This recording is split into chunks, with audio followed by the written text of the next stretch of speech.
So our next presenter is a music lover, and he gets to do what he loves, and that is write about music. He also teaches English, humanities, and journalism at City Colleges of Chicago. And his first book, I believe it's the one that's being raffled, Amazing Grace, examines Aretha Franklin's popular gospel album. And he's got a new book coming out called Move On Up, Chicago's Soul Music and Black Cultural Power. That'll be released in the fall of 2018. Please welcome Aaron Cohen. Thank you, and thank all of you for being here. Thank you for having me here. This is, I seated right on the stool.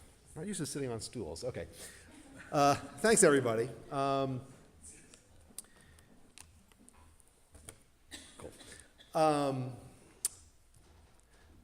I guess it goes back to growing up in the Chicago area. I grew up in Evanston. Or Evanston, represent.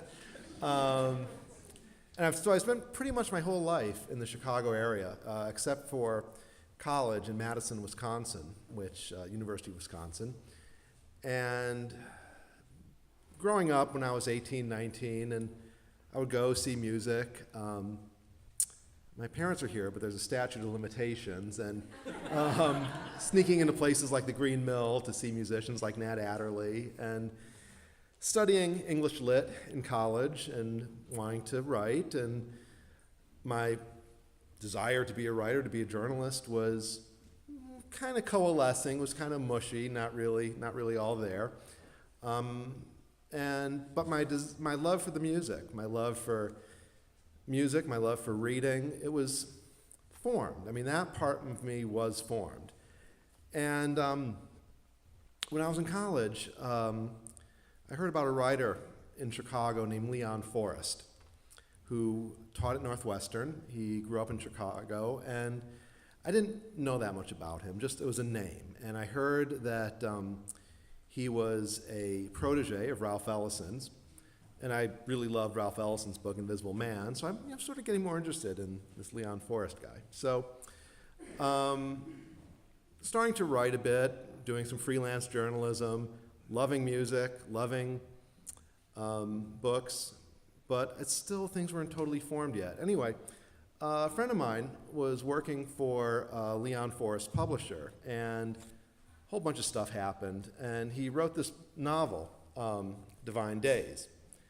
And the reason I say a whole bunch of stuff happened is because I wound up doing a story for the Chicago Reader about the publication of the book, which was a bit of a thing, because as you can see, it's a pretty thick novel. It's 1,100 pages, and it came out in 1993. At that time, it wasn't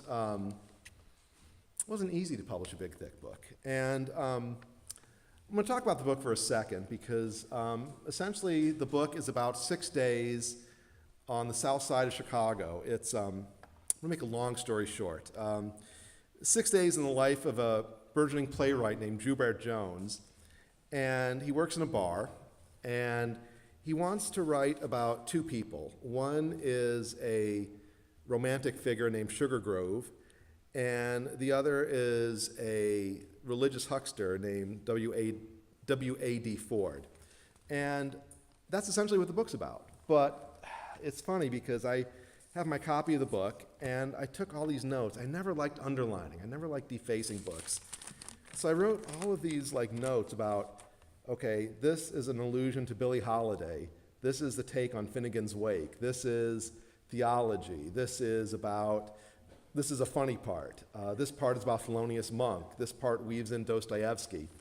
So the book really showed me that there's something actually, as the title says, divine and holy about the south side of Chicago, the way Leon Forrest presented this time and place, that there's something miraculous about this very city that I grew up in, and that it was more about having places to hang out, having places to see music, but a window into something greater. And so, I spent my whole rest of my, I'm 48 now, so the remaining 24 years going to places like the New Apartment Lounge, which I don't know if anybody remembers, was on 75th Street. It's where the great saxophonist Von Freeman played every Tuesday. And it really turned what was an interest of mine into a life's work, just diving into it. Now, as I mentioned, I did a story about Leon Forrest, and I met him to do the story, and I said, I really enjoyed the book. And he said, did you read the whole thing? And I said, well, I got it 6 days ago. I did the best I could. And he was a great guy. He said, fair enough, And in the encounter with Leon Forrest, he died in 1997. He had cancer. He died at 60. And I never took a class from him, but I spent time with him and just learning about his life, he worked for Muhammad Speaks, the Muslim newspaper. He was a managing editor there before he became a novelist. He would share his thoughts on literature, and it really made me, he was a writer who I admired, who made me feel like I was part of this world, whether or not I really, at that time with my mid-20-something self sort of forming ideas about do I belong here or not, to have him be kind enough to accept me into this world that he really, really experienced meant a lot to me, and it really made a point. And one of the things that he said to me, I went to his home, and he had books on the wall of Faulkner and Saul Bellow and Hemingway, and he told me, all of these books are mine. These are part of my tradition. And then he looked at me and said, just as jazz is part of your tradition, it belongs to you too.